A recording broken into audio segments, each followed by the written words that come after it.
I'm Josh Drummond, the commissioner of our Fantasy Football League. I'm here with Danny Kimmel of Team Kimmel, getting ready for the championship game this weekend. So we're going to interview and find out their thoughts. How you doing, Danny? Doing good, doing good. Good. Well, hey, I'm here to ask the hard questions today. Are you ready? I'm ready. All right. Well, how do you feel about your third straight championship game in our league? You know, it's just an honor to be here, you know. I mean, there's a lot of good teams in our league and good owners. They just really know what they're doing. So just honored to be here. 3 years in a row. I mean, what can you say? I got to be doing something right? Yeah, absolutely. I mean, you've had a fantastic run to this point.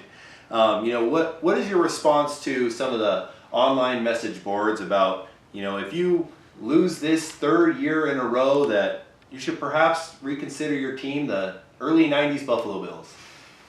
Well, what I'd say to that is I don't plan on losing again, you know. There you go. I think my guys are pretty prepared, really prepared. I spent hours on the Roto World, the ESPN rankings. I really don't think I'm going to mess this one up. Nice. I like that confidence there. Did you think this is where you would be after your 0-2 start to the season? When I got 0-2, I was pretty stressed. The guys I drafted it wasn't the draft I wanted. A lot of guys weren't there when I was picking, and just had to pick the best available player, and it just wasn't working out for me. So I started churning my roster, made a few trades. I trade raped Joel pretty good. Traded Greg Olsen straight up for Dez Bryant. Dez Bryant, been holding it down all year.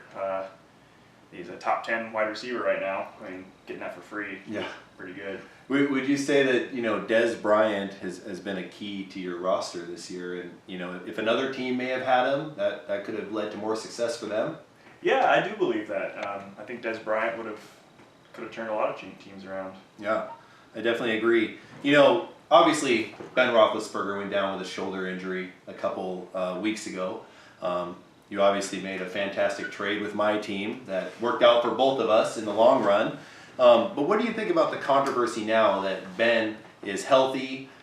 He's quite capable of resuming his starting role, and now that Cam Newton has been doing very well for you, what do you think about the quarterback controversy between those two?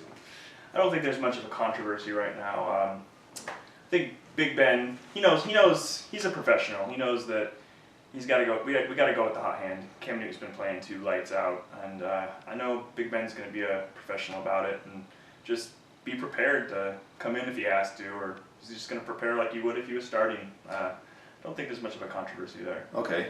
Have you had much interaction between the two of them? Are they getting along in the locker room well? How's the team's morale? The team's morale is doing good. I mean, last week we didn't have the week we wanted, but we squeaked it out. I think everyone is healthy. Big Ben and Cam, they have a good relationship. They hang out on Tuesdays. They play cribbage together. There's not going to be any problems there, Great. Well, a lot of people are talking about Blair Walsh's performance this last week. I mean, 25 points from a kicker, that's pretty much unheard of these days. There has been some rumors that there's possible performance-enhancing drugs with Blair Walsh. How do you react to that? That's just complete nonsense. Blair Walsh is a good kid. Comes over to my house, mows my lawns every Saturday. I talk to him a lot, and I know he works hard, and his hard work's paying off for him. And at halftime, our team wasn't doing great. He came up and he says, "Hey guys, I'm putting you on my back. Just get behind my right leg." Nice. What a true leader there. Yeah. And you don't usually see a whole lot of leadership from a kicker like that. No, you don't. That's fantastic. One of a kind. Yeah, I would have to agree. How are you preparing for this championship? I'm preparing like I normally would. Just making sure all my best players are in, You got to look at matchups. You just got to do what you normally do. You can't think about how big the game is or what the situation is. You just got to do what you normally do. Okay. So Danny, how are you preparing for this championship game? Well, I have the same schedule every week. I roll out of bed about 9:43. Gives me just enough time to get up and get my clothes on and take a couple laps around the house to warm up the hammy. Great. I got to make sure that get some beers ready. If I'm going to be sitting in front of a TV all day, I don't want to get up too much. Yeah, no question. So I'm going to lay off the fatty foods. I don't like to eat the fatty foods on Sunday because my heart's going I don't want to have a heart attack. Yeah, absolutely. I don't know, I'm just gonna play it cool and hope for the best. Great.